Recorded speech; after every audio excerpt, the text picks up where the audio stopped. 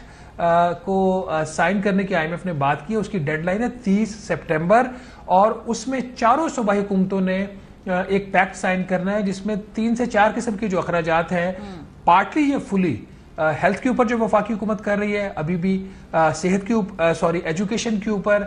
Social safety net جس میں بے نظیر انکم سپورٹ پروگرام، اس میں سارا تو ٹرانسفر نہیں ہوگا، پارٹلی اگر کہیں بھی ڈپلیکیشن ہو رہی ہے وہ ختم ہوگی، اور پھر جو روڈ انفراسٹرکچر صوبوں کے جو اس کی ڈومین میں آتا ہے اس سے ریلیٹڈ جو اخراجات ہیں صوبوں کو ٹرانسفر ہوں گے. جو ایگریکلچر سیکٹر آپ کو پتا ہے کہ وہ پاکستان کی اکانومی کا تقریباً 20 سے 24% بنتا ہے، اور یہ ٹیکس نیٹ سے آلموسٹ باہر ہے. آئین میں یہ لکھا ہوا ہے کہ وفاقی حکومت جو ہے صوبوں کے اوپر جو ایگریکلچر سیکٹر ہے اس کے اوپر ٹیکس نہیں لگائے گی، انکم ٹیکس نہیں لگائے گی. تو اس ایشو کو ایڈریس کرنے کے لیے اس پروگرام کے اندر ایک شرط ہے کہ 30 اکتوبر تک جو ایک وفاقی حکومت کے جو ایک فیڈرل ٹیکس کے جو انکم ٹیکس کے جو ریٹس ہیں جو میرے اور آپ کے ہیں، کمپنیز کے ہیں، اس کے ساتھ الائن کریں گی چاروں صوبائی حکومتیں اپنے جو ایگریکلچر انکم ٹیکس کے ریٹس ہیں جو بزنس انڈیویجولز کے ہیں خاص طور پر، جو کہ 45% تک ہے. اس کی ڈیڈ لائن 30 اکتوبر تک ہے. یہ بھی ہے. پھر ایک اسپیشل اکنامک زونز جو خصوصی ایک زونز بنائے جاتے ہیں صوبوں کے اندر بھی اور وفاقی حکومت بھی بناتی ہے، ان کے بنانے کے اوپر پابندی. جو آپ نے بجلی کی سبسیڈیز کی بات کی، یہ ان جنرل تو تھا کہ صوبے سبسیڈیز نہیں دیں گے، لیکن جو پنجاب حکومت نے یہ ایک جو فیصلہ کیا سڈنلی، جس میں وفاقی حکومت خاص طور پر وزارت خزانہ کو بھی آن بورڈ نہیں لیا گیا تھا، جہاں پہ انہوں نے صوبے میں تو سبسیڈی دی ہی دی، اسلام آباد کیپٹل ٹیریٹری میں بھی دے دی. تو اس کے بعد اب ایک نئی شرط اس میں ایڈ ہو گئی ہے جو پاکستان کا پروگرام ہے کہ کوئی بھی صوبائی حکومت جب تک IMF کا پروگرام ہے 37 منتھس کا یہ پروگرام ہے، نہ بجلی کے اوپر سبسیڈی دے گی اور نہ گیس کے اوپر سبسیڈی دے گی. تو اس سے ریلیٹڈ کچھ اور بھی اسی طرح کی شرائط ہیں جو صوبوں کے اوپر فار دا فرسٹ ٹائم جو ہے وہ لاگو ہوئی ہیں. ٹھیک ہے. اچھا، یہ جو اب چونکہ 3 سال کے لیے فی الحال ہمیں یہ 7 ارب کا ایک یہ قسط وقتاً فوقتاً ریلیز ہوتی رہے گی، کیا بیچ میں آڈٹس بھی ہوں گے؟ کیا بیچ کے اندر کچھ مائل سٹونز بھی ہیں، کچھ چیکس اینڈ بیلنسز بھی ہیں، یا یہ 3 سال کے لیے سموتھ سیلنگ ہم یہاں سے ایکسپیکٹ کریں؟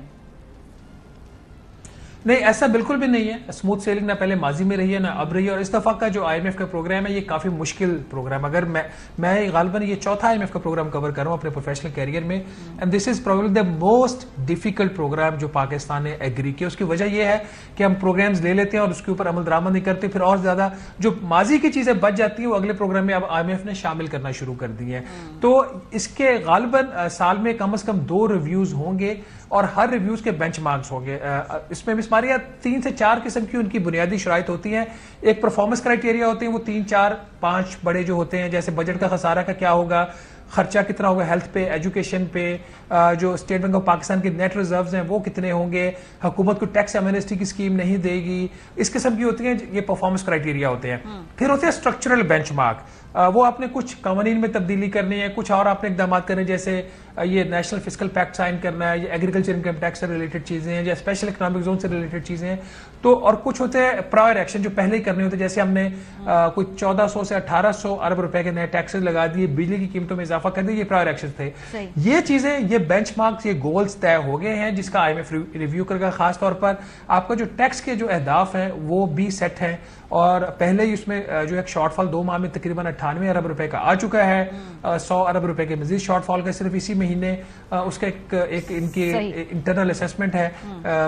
FBR کی. تو اس انٹرنل اسیسمنٹ میں تقریباً 200 سے 225 ارب روپے تک جو ہے آپ کو وہ چاہیے، اس میں شارٹ فال آ جائے گی، جس کے لیے آپ کو منی بجٹ لانا پڑ سکتا ہے. اچھا، اور منی بجٹ کے بارے میں تو گورنمنٹ بھی اس کو انکار نہیں کر رہی، اسے تردید نہیں کر رہی، وہ چھوٹے موٹے لیول پہ اس کو اگری کرتے ہیں.